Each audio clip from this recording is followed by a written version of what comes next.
Şimdi bizim sınav hazırlık süreci zaten başlı başına çok zor bir süreç. LGS sınavı bir kere oluyor. Birden daha fazla olmuyor. 8. sınıfa öğrenciler bir kere gelebiliyor.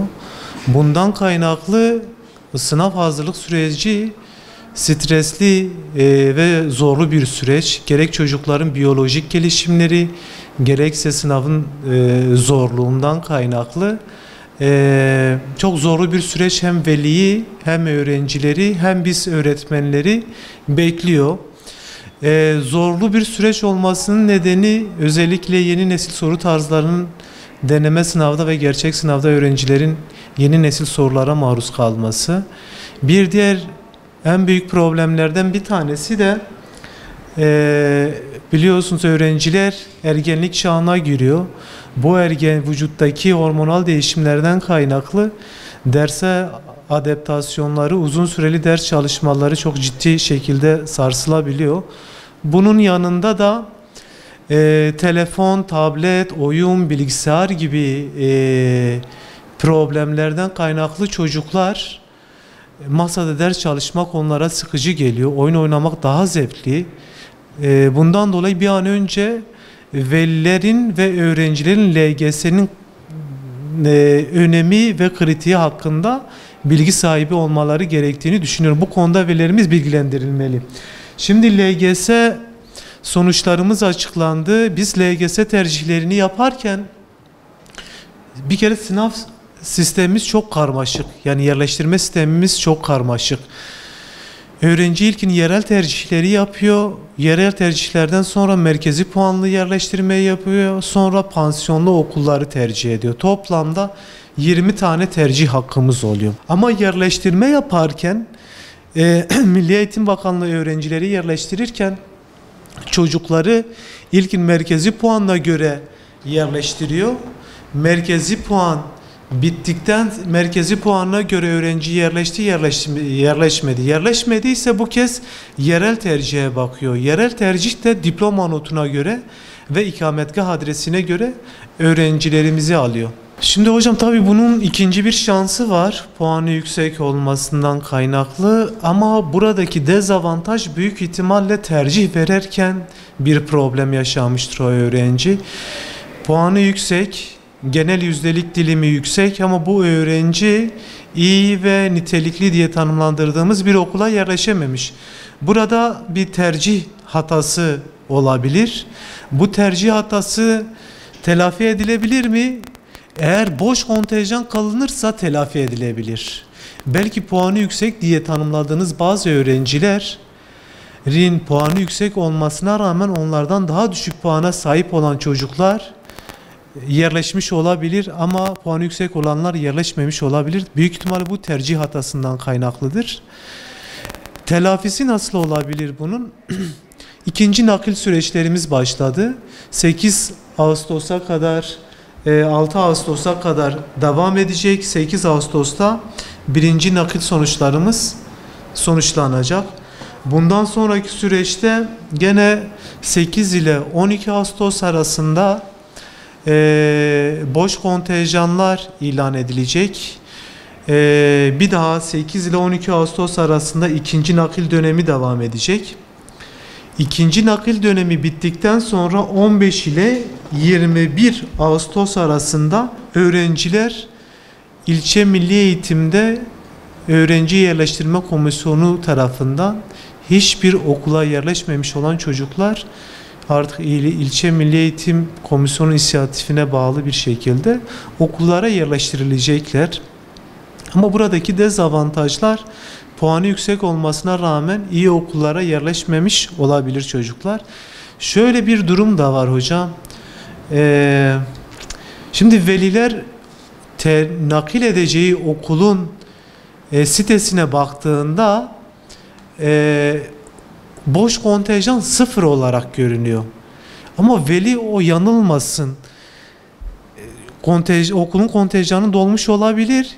Yalnız o okulda şu an kayıtlı olan bir öğrenci başka bir okula nakil verebileceğinden kaynaklı veli korkmasın, naklini gene istesin, istediği okula nakil versin. Olur da nakil verdiğiniz okulda bir öğrenci de başka bir okula, daha bir üst okula nakil verebilir. Kontenjan boşluğu olur. Pat diye hemen nakil veren çocuk yerleşir. Şimdi adrese dayalı yerleştirme şöyle oluyor. Öğrenci ilkin merkezi puanına göre yerleştiriliyor. Eğer merkezi puanı tercih ettiği okulları tutmuyorsa adrese dayalı yerleştirmeye düşüyor öğrenci.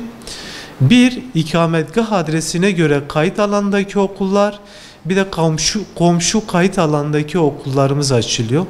Öğrenci en az 3 okul türünden başvuru yapabilir. Örnek veriyorum, 3 tane Anadolu Lisesi tercih edebiliyor. Bu dördüncüsü olamaz. Ya da 3 tane İmam Hatip programı uygulayan lise seçebiliyor. Dördüncüsü İmam Hatip programı olamaz. Sistem bu şekilde işliyor.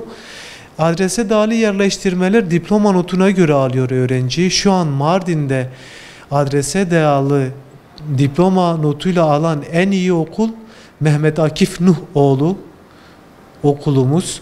Sonra 75. yıl Sağlık Meslek Lisesimiz geliyor.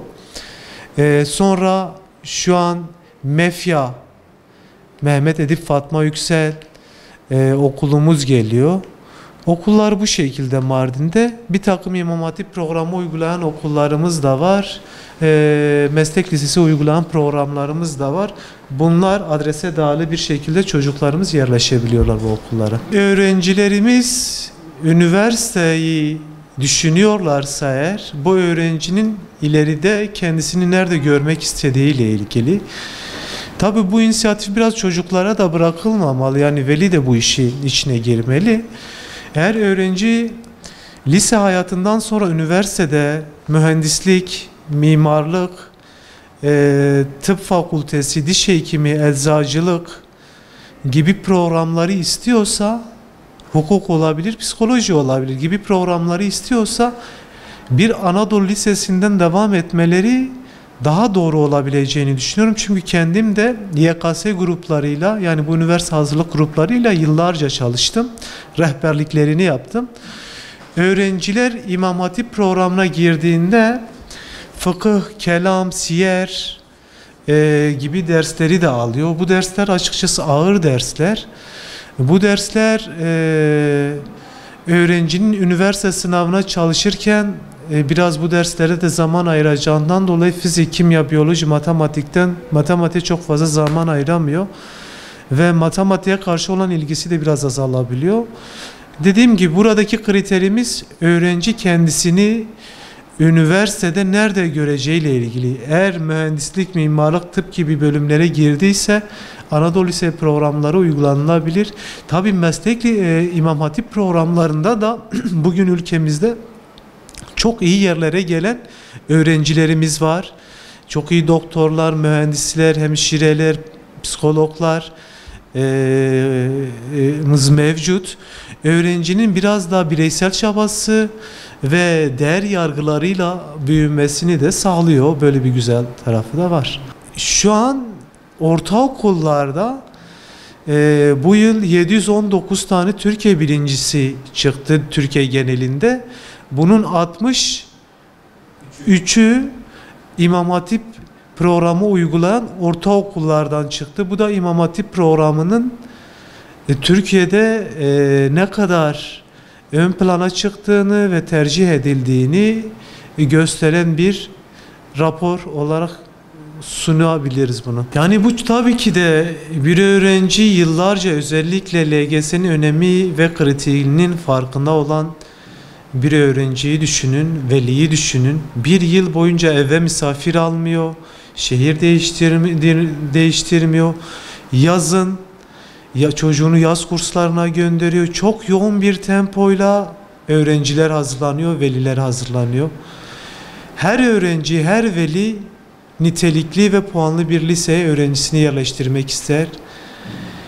Eğer yerleşen öğrenci için çok büyük bir motivasyon kaynağı, iyi bir lise, iyi bir üniversite, iyi bir şehir, iyi bir bölüm, iyi bir gelecek demek.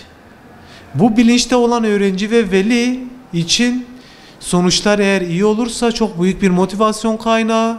Bu bilinçte olup da iyi bir liseye yerleşemeyen, nitelikli diye tanımlandırdığımız Anadolu Fen Lise Proje İmam Hatipler, buraya yerleşemeyen öğrenciler ise yani yoğun bir çöküntü içerisinde, büyük bir moral bozuntusu içerisinde. Bunların aslında önerim, lisede de çok şeyi değiştirebilirler. İyi bir liseye girebilirler. Lisede iyi bir eğitim alıp büyük bir çabayla çok iyi bir üniversite, iyi bir bölüme yerleşebileceklerini unutmamaları gerekiyor. Emek, çaba ve süreklilik ortaya koyan her öğrenci hedefine ulaşabileceğini düşünüyorum.